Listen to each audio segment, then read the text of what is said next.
गरीब की बारिश। शहर की कच्ची बस्ती में एक गरीब मजदूर कालू रहा करता था। कालू के घर में उसकी पत्नी जानकी थी। जानकी लोगों के घरों में झाड़ू पोछा करके कुछ पैसे कमा लेती थी और वहीं कालू किसी तरह मेहनत मजदूरी करके 2 वक्त की रोटी का जुगाड़ कर लेता था। कुछ दिनों से हो रही बारिश के कारण कालू की मजदूरी बंद हो गई थी। अरे जानकी, इस बार तो बरसात ने हद ही कर दी, रुकने का नाम ही नहीं ले रही। कुछ समझ में नहीं आ रहा, अगर इसी तरह काम पर नहीं गया तो 2 वक्त की रोटी का जुगाड़ कैसे होगा। अरे तुम चिंता क्यों करते हो, बारिश का क्या है, 1 आध दिन में रुक जाएगी और उसके बाद में फिर से काम शुरू हो जाएगा। अरे 3 दिन तो हो गए, बरसात तो रुक ही नहीं रही है और आगे भी रुकने के कोई आसार नहीं दिख रहे। तो क्या हुआ, तुम्हारा काम बंद हुआ है ना। मैं तो अभी भी लोगों के घर झाड़ू पोछा करने जाती ही हूँ। मेरे पगार से कुछ दिन तो निकल ही जाएंगे। अरे घर का खर्चा तो हम किसी तरह चला लेंगे जानकी, लेकिन ये जो छत टपक रही है इसका क्या करेंगे। ये बात तो आपकी सही है। हमारी झोपड़ी अब काफी पुरानी हो चुकी है और इसके छप्पर में भी कई सारे छेद हो गए हैं। रात भर पानी टपकता रहता है। अरे मैं भी इसी बात से बहुत परेशान रहता हूँ, कहीं किसी दिन ज्यादा बारिश आ गई तो हमारी झोपड़ी टूटकर बिखर ना जाए। राम राम राम, ऐसी अशुभ बातें क्यों करते हो। अरे ऐसा कुछ नहीं होने वाला, ये झोपड़ी ही तो हमारा सब कुछ है। अगर यही नहीं रही तो हम जाएंगे कहाँ। ठीक है जानकी, जब तुम्हारी पगार मिल जाएगी तो कुछ पैसे बचाकर झोपड़ी के छप्पर की मरम्मत करवा लेंगे, शायद हमारी परेशानी कुछ कम हो जाए। ठीक है जी, अब ना ज्यादा परेशान मत हो। ये लो खाना खा लो और सो जाओ, सुबह मुझे भी जल्दी काम पर जाना है। जानकी और कालू अपनी झोपड़ी में सो गए। रात को अचानक से बहुत तेज बारिश शुरू हो गई। धीरे धीरे बारिश का पानी कालू की बस्ती में भरने लगा। पानी भरते भरते झोपड़ी के बाहर तक पहुंच गया था। सुबह के वक्त जब कालू और जानकी सोकर उठे, हे भगवान, ये क्या हो गया। बारिश का पानी तो हमारे घरों तक पहुंच चुका है। अब मैं काम पर कैसे जाऊंगी। रहने दो जानकी, तुम आज काम पर मत जाओ। ऐसे पानी से निकल कर जाओगी और बीमार पड़ गई तो लेने के देने पड़ जाएंगे। लेकिन अगर नहीं गई तो मालकिन लोग नाराज हो जाएंगे।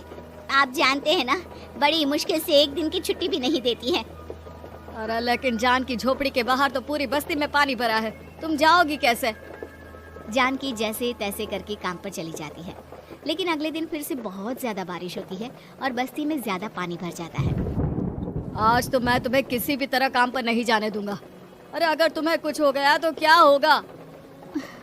ठीक है, तुम ठीक ही कहते हो, आज नहीं जाती। अगर मालकिन नाराज हो गई तो मना लूंगी किसी तरह।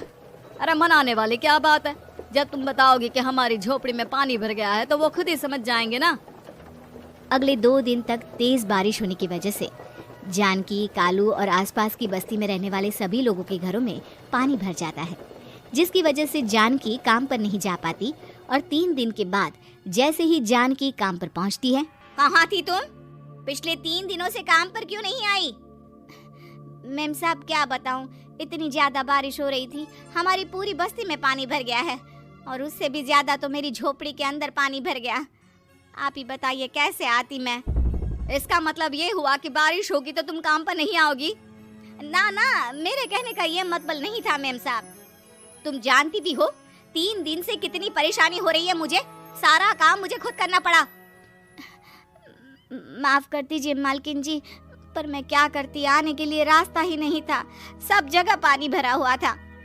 बहाने तो तुझे बहुत बनाने आते हैं।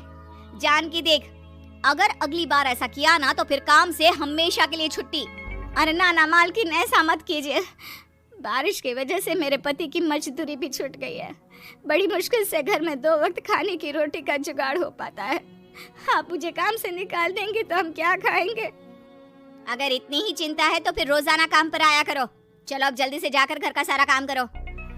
बारिश रुकने का नाम ही नहीं ले रही थी। पूरे शहर में बाढ़ जैसे हालात बन गए थे, लेकिन नौकरी जाने के डर से जानकी किसी तरह रोज काम पर जाती थी। एक दिन जब जानकी काम करके अपने घर लौट आई तो अचानक उसकी बस्ती में कुछ लोगों का शोर सुनाई दिया। अरे लगता है बाहर कुछ हुआ है, मैं जाकर देखता हूँ। हाँ हाँ, पता तो कीजिए, ये बस्ती में लोग इतना शोर क्यों कर रहे हैं। बाहर जाकर कालू ने एक आदमी से पूछा, अरे क्या हुआ भाई, इतना शोर क्यों मचा रहा है। अरे क्या बताए भैया, अपनी बस्ती के बाहर एक पुल टूट गया है और वहाँ पर एक कार फंसी है। थोड़ी देर में अगर किसी ने नहीं बचाया ना तो वो कार पानी में बह जाएगी। ये क्या कह रहे हो भैया? कार के अंदर कोई है क्या? हाँ, कोई औरत बैठी है, अकेली है, बहुत रो रही है बेचारी, मदद के लिए बुला रही है। अरे तो हमें जाकर उनकी मदद करनी चाहिए ना। अरे लेकिन इसमें बहुत खतरा है, हमें अपने आप को बचाना चाहिए। पानी कभी भी हमारी बस्ती की तरफ आ सकता है। अरे तुम्हें नहीं चलना तो मत चलो, लेकिन मैं तो जाकर उस औरत की मदद जरूर करूंगा। कालू उस जगह पर पहुंचता है जहां वो औरत कार में फंसी हुई थी। वहां पर पानी का बहाव बहुत तेज था और सारा पानी कालू की बस्ती की तरफ ही आ रहा था। कालू ने एक बड़ी सी रस्सी को पेड़ से बांध दिया और दूसरे सिरे को कार की तरफ फेंक दिया और उस औरत को रस्सी के सहारे बाहर आने के लिए कहा। तभी वहां जानकी भी दौड़ती हुई आई। अरे ये तो मेरी मालकिन है, जिनके यहाँ मैं काम करने जाती हूँ। और मैडम जी, आप डरिएगा मत, आपको कुछ नहीं होगा। आपकी गाड़ी को भी मैंने रस्सी से बांध दिया है। थोड़ी देर में पानी का बहाव कम हो जाएगा, फिर हम आपकी कार को भी बाहर निकाल लेंगे। क्या तुम जानकी के पति हो? हाँ हाँ, जानकी मेरी ही पत्नी है, आपके यहाँ काम करती है ना। लेकिन मेम साहब, आप यहाँ पानी में कैसे फंस गई? अब क्या बताऊं, मैं अपनी सहेलियों के साथ पिकनिक पर गई थी, वहीं से लौट रही थी। अचानक पानी का बहाव तेज हो गया और मेरी गाड़ी फंस गई। अरे कोई बात नहीं मालकिन, अब ना आप बिल्कुल सुरक्षित हैं। मैं तो बहुत बुरी तरह डर गई थी, कब से मदद के लिए चिल्ला रही थी, लेकिन कोई मेरी मदद के लिए नहीं आया। भला हो तुम्हारा पति का जिसने मेरी जान बचा ली। लेकिन जानकी, मैंने तुम्हारे साथ बहुत गलत व्यवहार किया। इतने खराब मौसम और बाढ़ में भी तुम्हें काम पर आने के लिए कहा, नौकरी से निकालने की धमकी भी दी, और तुमने मेरी जान बचाई। मुझे माफ कर दो। अरे कोई बात नहीं मालकिन, आपकी जान बचाना तो हमारा धर्म था। देखो जानकी, तुम्हारी झोपड़ी में जो भी नुकसान हुआ है उसके लिए मैं तुम्हें पैसे दूंगी। आज तुम्हारे पति ने मेरी जान बचाई है और आज के बाद मैं तुम्हें कभी भी नौकरी से निकालने की धमकी नहीं दूंगी। आज मैं तुम्हारी परेशानी को अच्छी तरह समझ चुकी हूँ। हम जैसे पैसे वाले लोगों के लिए अपने घर में बैठकर बारिश का मजा लेना बहुत आसान है, लेकिन तुम गरीब लोगों के लिए बाढ़ और बारिश काफी परेशानी खड़ी कर देते हैं। ये बात मुझे आज अच्छी तरह समझ आ गई है। आपका बहुत बहुत धन्यवाद मालकिन।